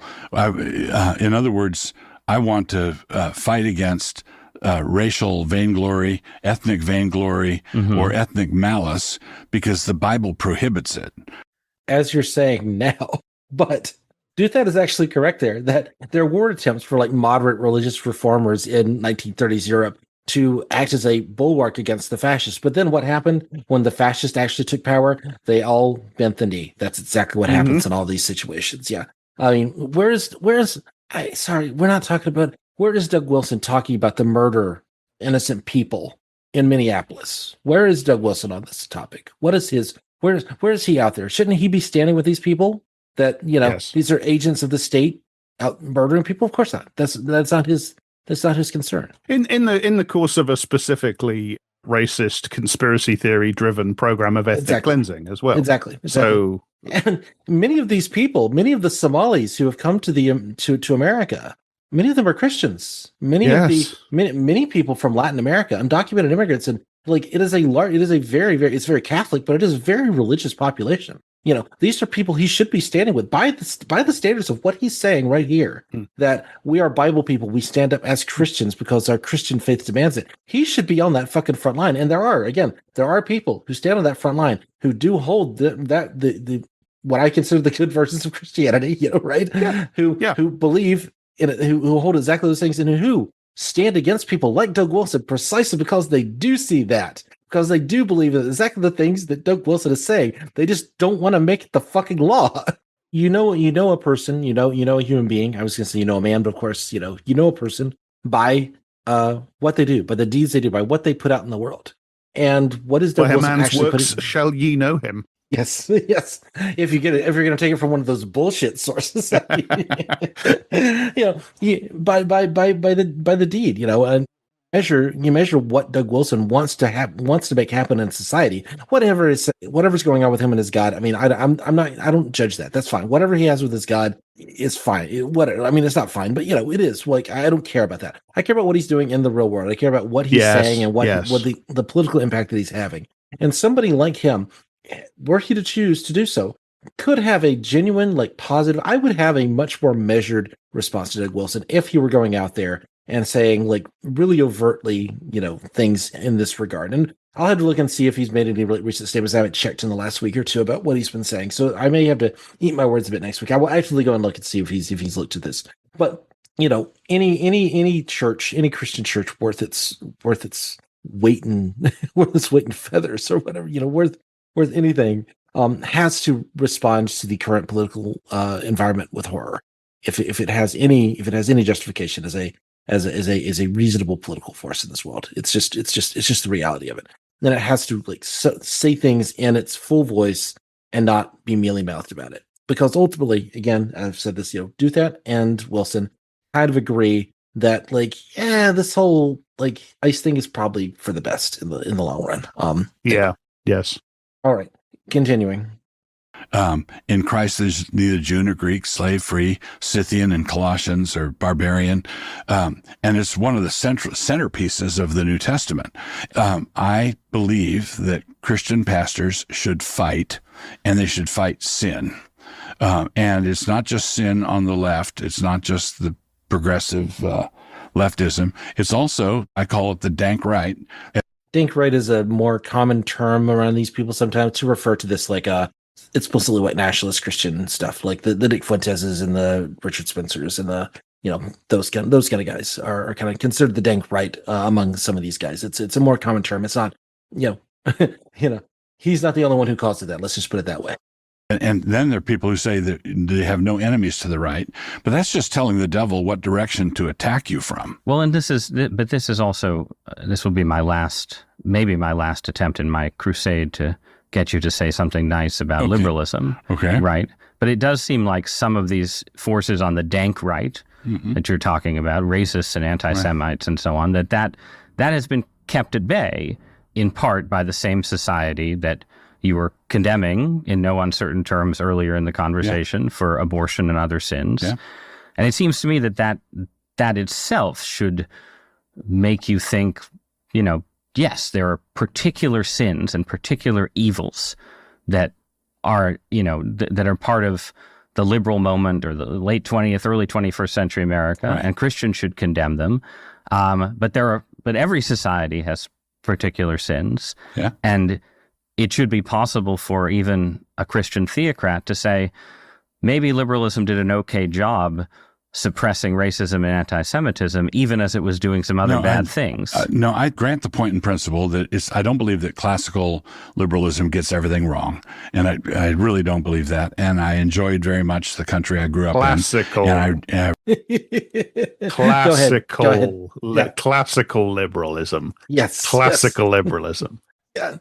Not the current kind, not the kind with the blue-haired, the blue-haired feminists with armpit hair, not those, not that kind, I know. For God's sake, Doug, can you not, I'm a Marxist. I can say nice things about liberalism. I can say good things about bourgeois democracy. Surely you can find something. But no, of course you can't. Because to him, gay liberation, trans rights, democracy, probably female suffrage, these things are as bad as neo-Nazism and genocidal anti-Semitism. That's how he looks at it. Yeah, he does. Exactly. He sees it as two sides of the same coin. That's the thing that's kind of the rest of this. I do want to play the rest of this clip, but he does kind of get there. That's what Ross doesn't seem to get, isn't it? Ross thinks that there's a center and you have liberalism on one side and you have conservatism on the other. And then at the extremes, over on the left, you have socialism and communism. And then on the extremes on the right, you have Nazism. And he thinks, well, Doug is somewhere near the center, like me, right of center, but he's a bit further right. But he should be able to look left and look right, and like me, see that you have troublesome extremes on the far left and on the far right, but also good stuff on the near left. So, but it's you don't know what kind of animal you're dealing with, Ross. He's not in the center with you. He's in a whole different place. He's not on that map with you. Yes, indeed.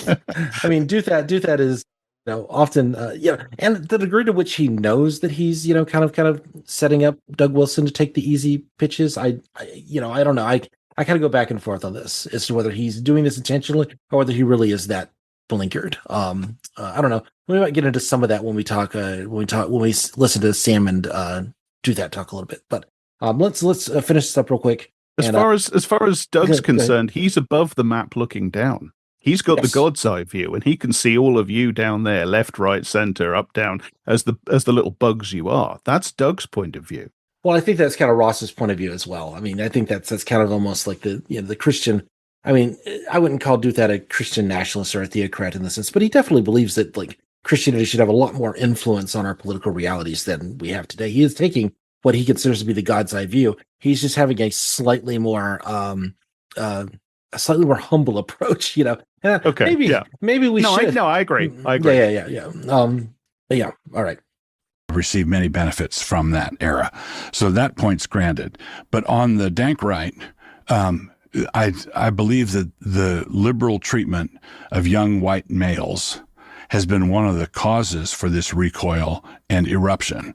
So you had was Oh, we're gonna play the end of this, and you just keep thinking fuck off for the next 30 seconds or so. It's a toxic combination of a bad economy, of young men being told repeatedly that they are the cancer of the planet, that their masculinity is toxic, that their skin is the blight of the world. Yep. And their heterosexuality is a hate crime. And they've been kicked in the head for years and years and years.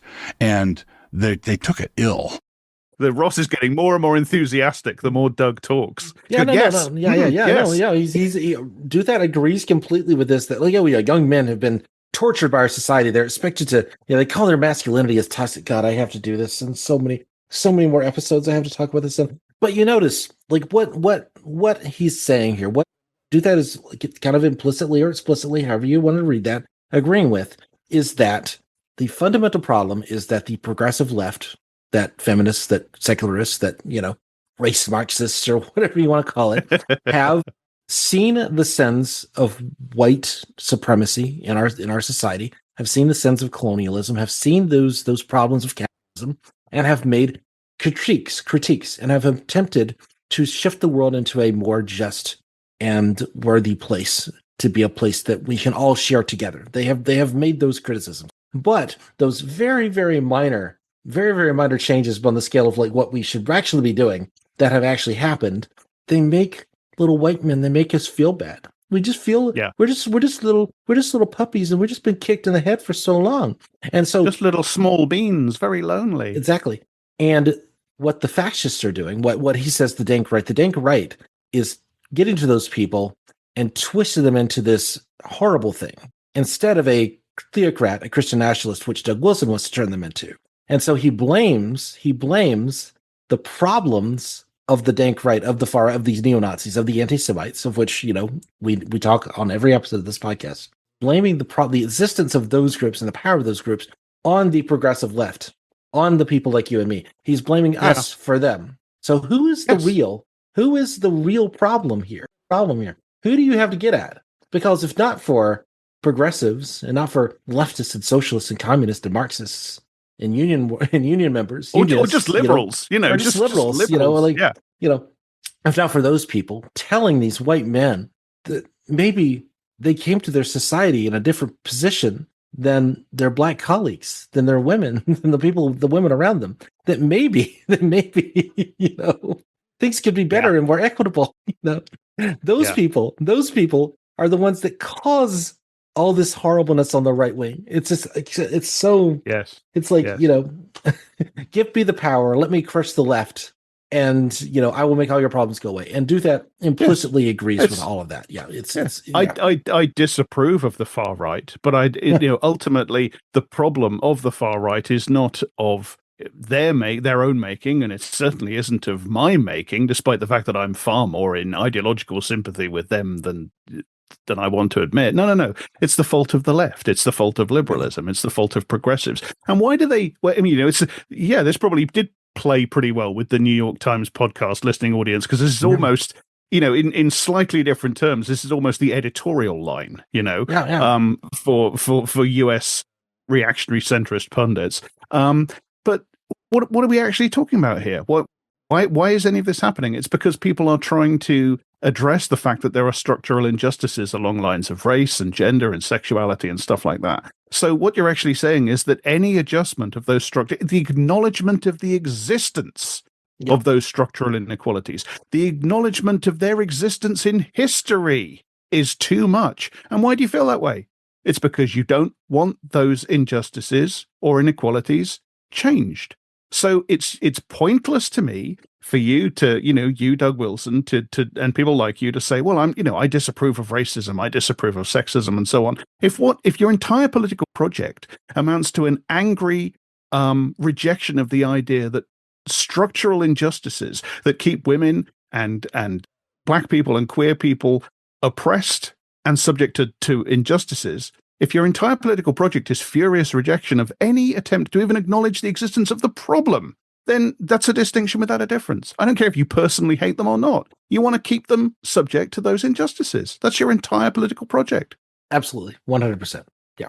No, it's yeah, no. I mean, and that's why I wanted to include this whole thing, because you see how they get there. You see this process of how this conversation goes. You see how he gets to this absolutely monstrous conclusion, and yet it sounds so comfy. It sounds so easy because it's in the quiet, dulcet tones of the New York Times opinion section. It's just like it's very it's just massaging the prostate of fascism, of Christian nationalism.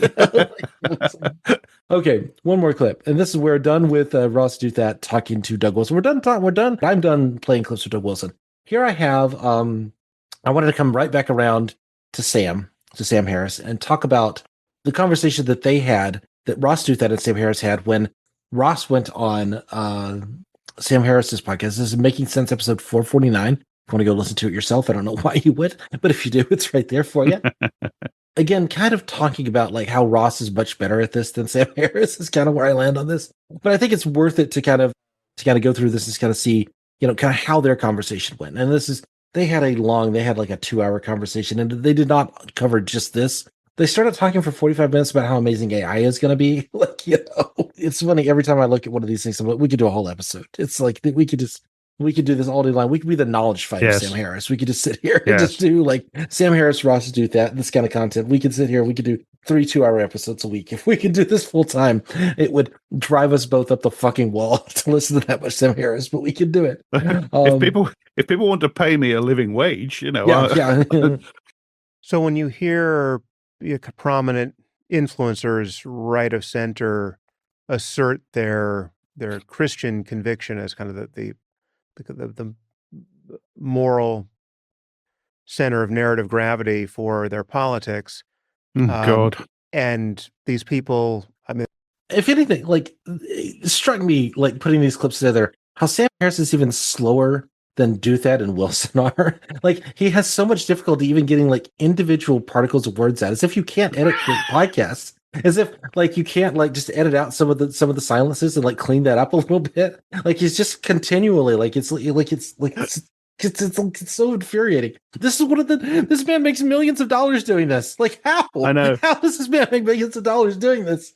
Why is this not like consigned to the shitter? I don't understand. Anyway, okay. I'm including people like Tucker Carlson and Nick Fuentes and Candace Owens. I mean, people who are I think doing a tremendous amount of harm to our culture politically and otherwise. What does their the Christian, explicitly Christian framing of all of that do for you? I mean, how does that land for you? Like, let me take any one of these. It varies. Well, let me take people who are someone who's actually in the Trump administration as an example, right? So Secretary of Defense Pete Hegseth attends or has attended a church associated with Douglas Wilson. Yeah. Notice how Douthat, for all the shit that we give him, actually goes to a real material example that is like the thing that Sam Harris is like tiptoeing around, the thing that he can't make himself say that there are material effects of all this on the lives of real people. Douthat gets that immediately. It's like, let's actually use a real example. Now he's going to go to a bullshit place, but I think an interesting bullshit place. And I think this is go ahead. I also want to say he's also understating the connection there. Oh, yes, absolutely. Yeah, no, absolutely. Yeah, no, there's a much deeper connection there. But I mean, at least he's mentioning it. He's not just talking about like influencers. You know, he's not talking about Candace Owens, who is a piece of shit. Don't get me wrong. You know, moving on. He obviously talks about Christianity a lot, talks about the Bible a lot, and so has become a kind of poster boy for progressive and secular fears about Christian theocracy, right? Ross, I wonder why. Why. You know, imagine those, those secular liberals getting all worked up about nothing. You know, it's just the completely unqualified defense secretary with a literal neo-Nazi Christo-fascist tattoo who's intimately linked to the most influential Christian nationalist pastor in the country. My critique of Hegseth, though, would be that in certain key ways, he's not Christian enough. That if you look at the way he's approaching foreign policy issues, and especially issues related to, our war against drug dealers in and around Venezuela, right? Christianity. Questionable that they're very questionable, by the way, that they are drug dealers. And I fuck you, Ross Douthat, for putting it that way, but he's getting somewhere. He's getting somewhere. He's just using Christian as a synonym for good, though, isn't he? That's all he's doing. He's a little bit deeper than that. Not all of Christianity, but certainly important parts of it have this developed, long argued over idea about just war and what the preconditions are for a just war, how, a religion, this has obviously always been a tough question for Christianity, how a religion that preaches peace and turning the other cheek can allow for war and military conflict. And has it, though? As far as I can tell. Well, it all depends on whether you sit at the pinnacle of power or not. You know, it turns out if you sit at the pinnacle of power, you're pretty much okay with using your religion to decimate other places. And if you're more the victim of those kinds of activities, you tend to think maybe that's not such a great idea. But he's right that there are detailed theological arguments covering this stuff. It's all in dusty old books, but it's there. I mean, I've read some of that stuff back in my misspent youth. I read some of that stuff. I'm aware of kind of the broad outlines of some of those arguments. I get it. But yeah, so Hegseth is untroubled by any of those issues, and it's very hard to see all that much Christianity actually infusing his policy making, right? So there's a form of public Christianity that I think you see it on the left as well as the right, but you see it more on the right because the right is more religious, that is all about sort of trying to grab the symbols and optics of religious faith, but ultimately making it subordinate to fundamentally secular or nationalist, or in the case of the left, certain kinds of utopian schemes that aren't actually what the religion itself is all about. Now, not sure that applies to all the different right-wing influencers. Okay. So this is so Ross Douthat. This is so Ross Douthat. He has to. We're talking about Nick Fuentes and Candace Owens and Tucker Carlson, people undoubtedly of the right, of the far right at that, and Douthat, but he has to go also, those utopian, socialist Christians, those are also doing a bad form of Christianity, they're also not doing the thing. So he almost gets to something interesting, and then of course he has to punch left. He always has to punch left. And I can promise you this is a point. I did not play any more audio for lots of reasons. Sam Harris is 100% on board with this. There was no question. Of course. Sam Harris was on board with it. Yeah. No, that is the perfect encapsulation of Ross Douthat. He's asked a semi-pertinent question about the right in the historical moment of an actual. It seems now very clear an actual attempt by the fascist right to take over the United States. And via a brief stop off to, ponder St. Augustine's just war theory, we end up back at the problems with the left being utopian. Exactly. As if the biggest problems with Christianity in the public space today are utopian socialist Christians on one side and Pete Hegseth on the other. I'm pretty sure one of those people has a lot more actual material impact on the world. Although, as we say, the people protesting ICE in Minneapolis and many of the people who marched in Charlottesville and all those kinds of things did so because of a pervasive religious faith, and that is very, very powerful. Sorry, I keep coming back to this, but I think that is the kind of that's the way I want to see religion practiced. And if that's what Doug Wilson was doing with his life, if he was advocating for his faith to be used in that way, to go for a just war theory, but he's not. He's using it to take the levers of power because he doesn't have a theory of change. He doesn't have anything except for we're going to get control of the government and then enforce our rules on everybody else because that's what we do. Enforce the cruel, bigoted laws that I've decided are biblical. Yeah. No, I mean, Martin Luther King was animated by a radical egalitarian Christianity. Bishop Romero, absolutely. So that's all I have for you. That's all the clips I have. Yeah. So. Okay. All right. Well, that was. I'm now thoroughly bummed out, and I expect the audience are too. All right. We'll come back in a few days, and we'll have another episode for you. And until then, check us out on our socials, Blue Sky, not Twitter anymore, but download the episodes. You can give us $1 at our Patreons if you choose to do so.